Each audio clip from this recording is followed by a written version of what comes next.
Hello everyone, Mr. Hocutt here. I am your new chorus teacher and I am excited to be at Harnett Central High School and be back in Harnett County.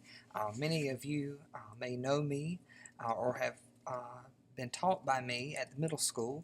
I taught there for 4 years with Mrs. Morrow, and then I left and went to Wake County, and now I have come back to Harnett Central High School and I am excited to be here. I do apologize that I'm not able to be there in person. My current school, I'm under contract there through the end of August, and unless my principal releases me, I have to stay there and work out my 30-day notice. So no big deal. I am trying to take steps to be there with you as best I can, and just wanted to take a few minutes to minutes. I said minutes. I wanted to take a few minutes to explain the packet that you have on your chair and the contents therein. So first things first, this is a welcome packet from me to you and to your parents, and it basically explains everything that has to do with the chorus program. The first thing is that this is due back to me September the 5th, which is next Friday week, and it is worth a test grade, 200 points towards your grade. This is a very cut and dry grade. Bring it back, completed, you get 200 points. If you don't bring it back, you don't get 200 points. You get a 0. It's that simple. So just try your best to bring it back by Friday. Plus, you have 2 weeks to do it, so it's really not an issue about bringing it back.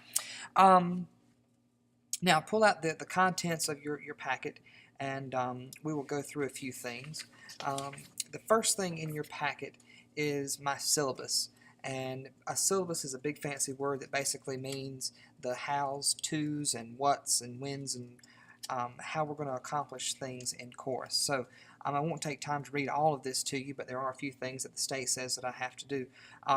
First and foremost on that sheet, it says performance objectives and competencies. First, sing with understanding, listen while singing, appreciate the significance of music, understand basic performance techniques, and perform a variety of choral literature at a high level of proficiency. So that's a bunch of North Carolina State Department of Public Instruction ideas that say we're going to do a lot of different kinds of music. We're going to do lots of fun activities in chorus. So hope you can jump on board with that. Underneath that, it says competencies required by the state.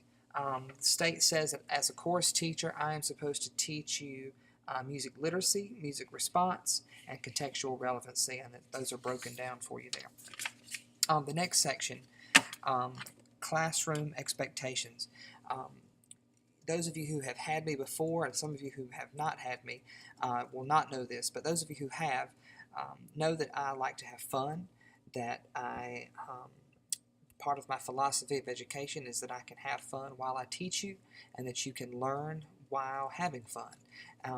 However, we're going to identify a few things here that I think you will appreciate and perhaps understand where I am coming from. The first things first, follow all school rules. That's a give me. You know this. I'm talking to you as an adult here. Do what you're supposed to do, basically. Number 2, be prepared for class. If you'd like to bring a pencil, bring a pencil. If you'd like to bring a bottle of water, bring a bottle of water. But the point is that come to class, be prepared, ready to sing, and have fun. Number 3, don't leave the classroom without permission. This is a biggie for me.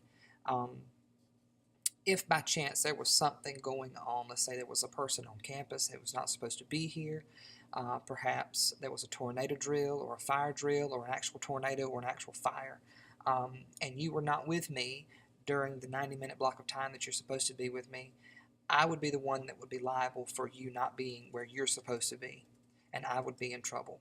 And I'm not going to get in trouble. So the point is be where you're supposed to be, when you're supposed to be there, and everything will be fine. If you do have to leave the classroom, please do so with a note from me saying that you are with me and that I know where you are. That's an important thing to me. Number 5, don't be late to class. That's a give me. If you're late for your job, your boss fires you after so many things. You know, the same thing here. Just don't be late. If you're late, you're going to miss something fun, and I don't want you to miss anything. Number 6, when you come in the classroom, all of you will be assigned a folder, and so just be sure that you pick up your folder, you put your bags where they belong, and you're ready to sing. Number 7, pencils are provided for you in the classroom. Do not be a thief. This is also kind of a big one for me. I am the kind of person that would give you the shirt off my back. Not that many of you would like to have this shirt and tie, but I would give it to you if you wanted it or needed it. And I don't like people to steal from me. If you need a pencil, I would be glad to give you a pencil. I have them provided for you in the classroom as it is. Please don't steal those pencils. Lots of students, I have almost 150 students in this program, and lots of students need those pencils. If you need a pencil, say, Mr. Hocutt, I need a pencil, I don't have one for the rest of the day, I'd be glad to give you a pencil. I would get in my Chevrolet truck and drive to Dollar General and buy you a pack of pencils if you needed a pack of pencils. But please don't steal from me. I wouldn't do that to you. Number 8, when an assignment is ready to be turned in, please do so at the beginning of class. That's a self-explanatory thing there. There's a basket located on the back table from where you're seated now. There's a computer on it, and that's kind of like a workstation for you. It has tape and staplers and a basket for you to turn things in, all kinds of things that you might need to take care of yourself as far as the music is concerned. So it's kind of like a how-to station, a fix-it-all station back there at the back of the classroom. So under that, non-negotiables, we're going to continue on the syllabus. These are things that I will not waver on. The first thing is respect the rights of others. I respect you right from the get-go. You have my respect until you break it. I would ask that you have that same maturity with me and that you would have that same maturity with each other. I just think that's important. Until you lose someone's respect, I think you should respect them. I think that's kind of the way you should be. Number 2, absolutely no gum, food, or drink in the classroom. Let's be honest. I do not want any one of you to choke or get sick or throw up or whatever it is, and I also don't want you to hurt yourself vocally as a musician. So please, just do not use gum or food or drink. And if it's that important to you, how about this? Spit it out when you get in the classroom. Sing. When you finish singing and go to the next class, just pop in another piece of gum. It's no big deal. You'll be fine. You can make it 90 minutes without chewing gum, I promise. Number 3, and probably one of the biggest ones for me, students will use appropriate and pleasant language. If you cannot effectively communicate with me without cussing or swearing or whatever it is, I think you need to go back and rethink the way you think about how you treat and talk to people, because you would not treat your boss like that. You'd be fired, cut and dry. So I would expect the same.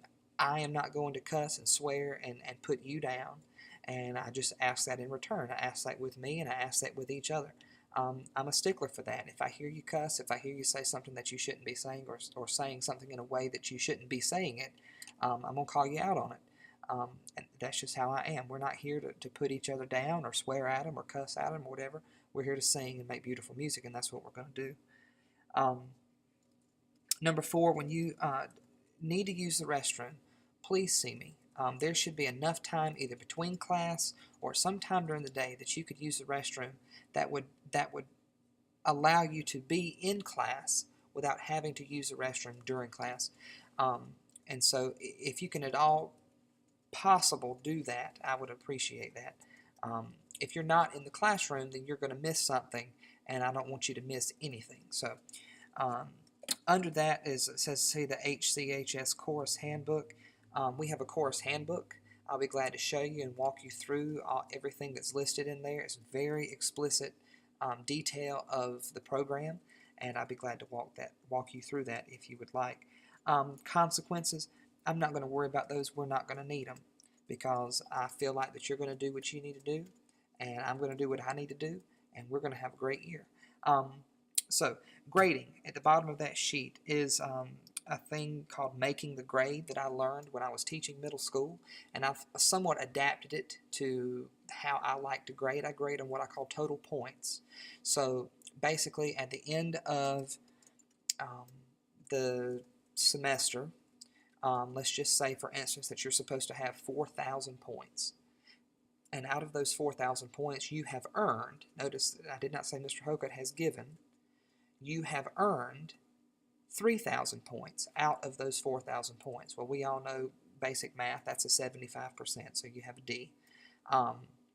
Points are not hard to earn if you're doing what you're supposed to be doing, but you're going to have to work for them. Things like being in your seat on time, participating during class, participating in activities that we do, turning in assignments on time. Lots of different things, ways that you can earn points, and that's what I would like to see you do. If you would, flip that sheet over, and you have a sheet that outlines your attire and what we wear. I know at the middle school we used to say, you know, just wear all black. It's a professional look, and this and it is. It is a professional look. However, I would like to ramp that professionalism up a little bit. Everybody is going to have a uniform. Ladies, a black dress. Guys, a tux. And we will be fitting you for those in the next couple weeks. Just to outline a few things for you.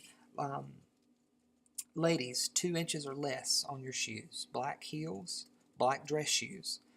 It can be a wedge, it can be whatever you'd like to wear, as long as it's 2 inches or less, and closed-toed. That's what I need.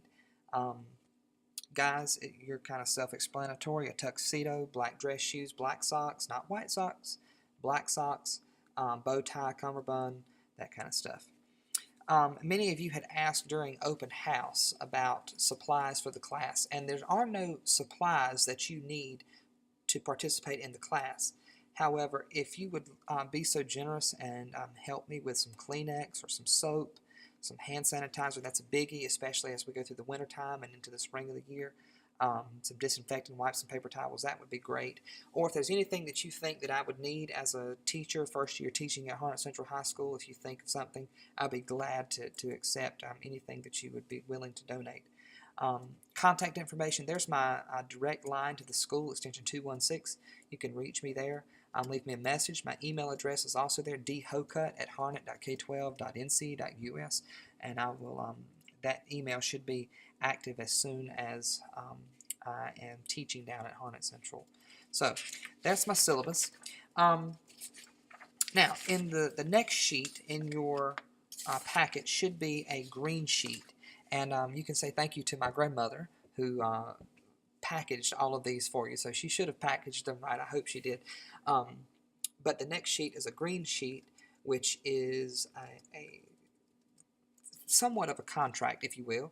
But it basically says that your parents and you have read the syllabus and you understand the outline of the program and what my expectations are, and that we're going to have fun and that we're going to work, and we're going to learn to work through having fun and to have fun through work. So that sheet needs to be signed. That's part of your packet and part of your 200 points for your test grade, to sign that sheet and bring it back. The next sheet is an important form. They're all important, but the next sheet is a calendar. And one of my goals is to be as organized as I possibly can be for myself and for you. The first sheet, the first side of this, basically outlines all the dates of September that are important to us, October, November, and December. And it also outlines the week of exams and winter break. I tried to be as thorough as possible. I won't take time to read all of these things to you. I'll go over them more in detail when I'm with you in person. But just take those things. Now, the part of this sheet that I need back is just the top sheet. This gold sheet is a beautiful color and something that will liven up any refrigerator. You just stick it up there, and every time you go to get you some milk for your Frosted Flakes or your Lucky Charms or whatever it is that you eat, that you can see this and you say, oh, well, I've got this coming up this week, or I've got this to do tomorrow, whatever it is. So you just put that on your refrigerator. All I need is that top portion. Don't bring this whole page back. All right, the next sheet is a very important sheet, and it is a health and permission form along with a Harnett Central High School Chorus Directory information form, and that is a front and back sheet. And you may be asking, now, why would I put a health and permission form and a contact information form on the same sheet? I'll tell you why. Let's say that we're on a field trip, and Mason is allergic to peanuts, and I didn't know that she was allergic to peanuts. And we stop at Chick-fil-A. Well, Chick-fil-A fries their chicken nuggets in peanut oil. Well, Mason pigs out on some chicken nuggets. She swallows them down, and all of a sudden Mason stops breathing. Well, now I know that I can use an EpiPen to help Mason. I know where that is. It's on this form. And I also have contact information for her parents, so that when this happens, I can contact them immediately and let them know what is going on. And that is, of course, a hypothetical situation. I'm not saying that that is going to happen, or that what happened. I'm not trying to insinuate anything there. Mason probably isn't even allergic to peanuts, but you get the gist of what I'm trying to say. We're going to take a lot of trips.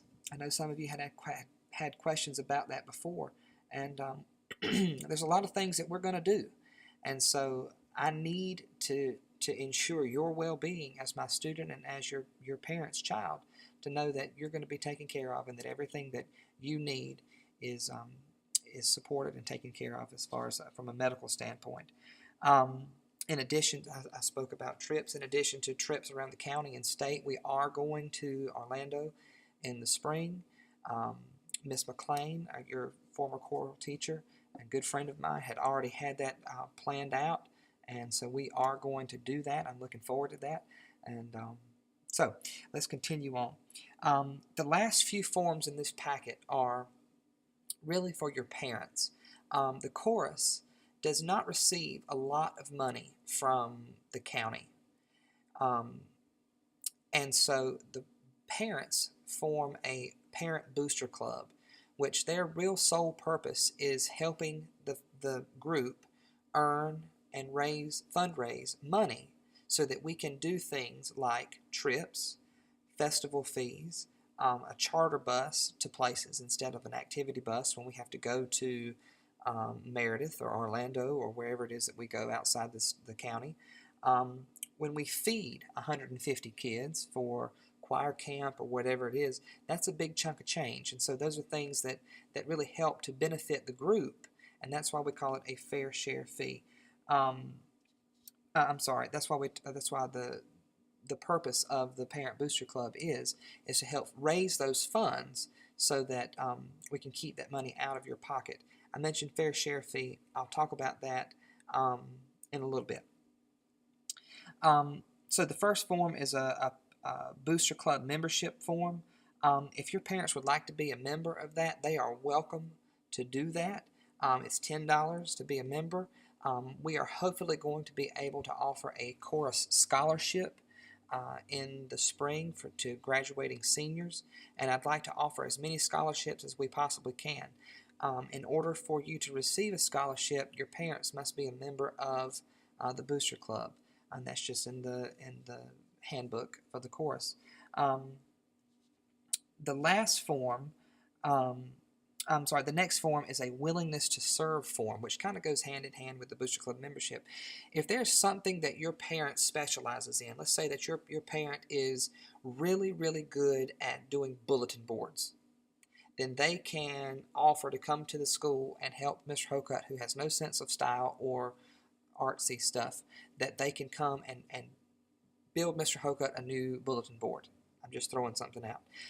Let's say that your dad works at a nursing home, and he would like for us to come sing at that nursing home.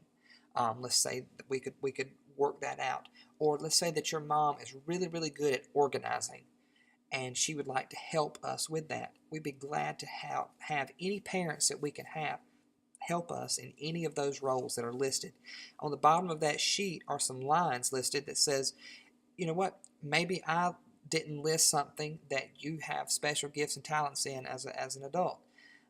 If you'd like to help in any way that I didn't list above, please take a second to fill that out and leave some comments and suggestions about some things that you would like to do and see as a parent of a child in the chorus program. The last form is a payment form, and this is where I'm going to talk a little bit about fair share fee. I mentioned just a second ago things like festivals, trips, festival fees, transportation, bus drivers, food, and all of these things are things that directly impact the chorus program and students in the chorus program. And so we are using something this year called a chorus fair share. And it's something that says, you know what, I'm going to support this organization and I'm going to do my best to help bring in and fundraise the money that it takes to pay and help the program do the things that the program needs to do and wants to do. So that when we have to provide dinner for you, when we have to pay a charter bus to go to this festival or a charter bus to Orlando or something, there's a festival at ECU in October, I think, and I would love to take one or both ensembles to ECU to perform. When that happens, ECU states that we have to have a charter bus. We cannot bring an activity bus.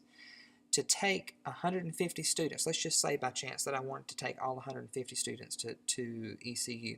If that happens, that's going to be 3 charter buses that I have to use. A charter bus is roughly $2,000. That's a ballpark figure. I think it might be like $1,800, but we'll just say $2,000. $2,000 per bus for the day to do that. So that's $6,000 just gone, just like that. It also helps to pay for any clinician that we bring in that helps the group. We're hopefully going to have choir camp in a few weeks, and I'll talk about that in a little bit more detail when I come. But we'll have choir camp. That will pay the clinician that comes to work with us there. It will pay the accompanist that comes and spends their time playing music for us there. So lots of financial obligations that we have that I want to do with you and for you, but it all takes money. And now you say, well, Mr. Hocutt, I don't have $75. I don't have $150. You know what? I don't have $150. I'm a teacher. I don't have $15. So one of the ways that we are trying to raise this money are through things like selling butter braids and cookie dough, selling Christmas trees, or selling poinsettias at Christmas time, or asking for donations, or car washes, or you name it, lots of things. One of the things that I want to do is an Applebee's flapjack breakfast. That should be really, really fun and an easy way to pick up some money for some of you.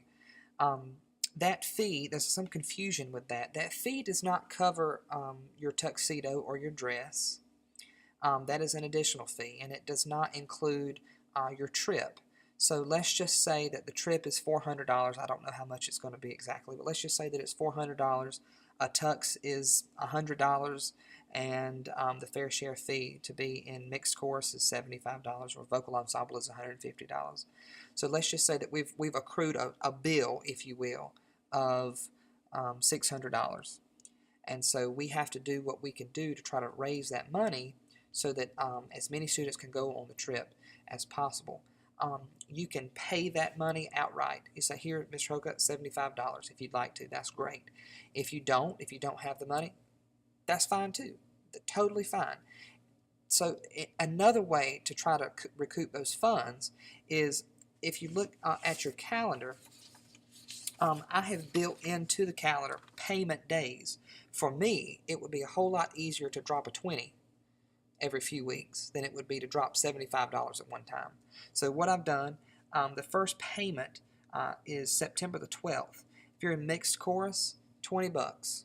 If you're in vocal ensemble, $40. Or if you say, well, I don't have $20, I don't have $40, what you can do is say, well, I'm going to sell 20 butter braids.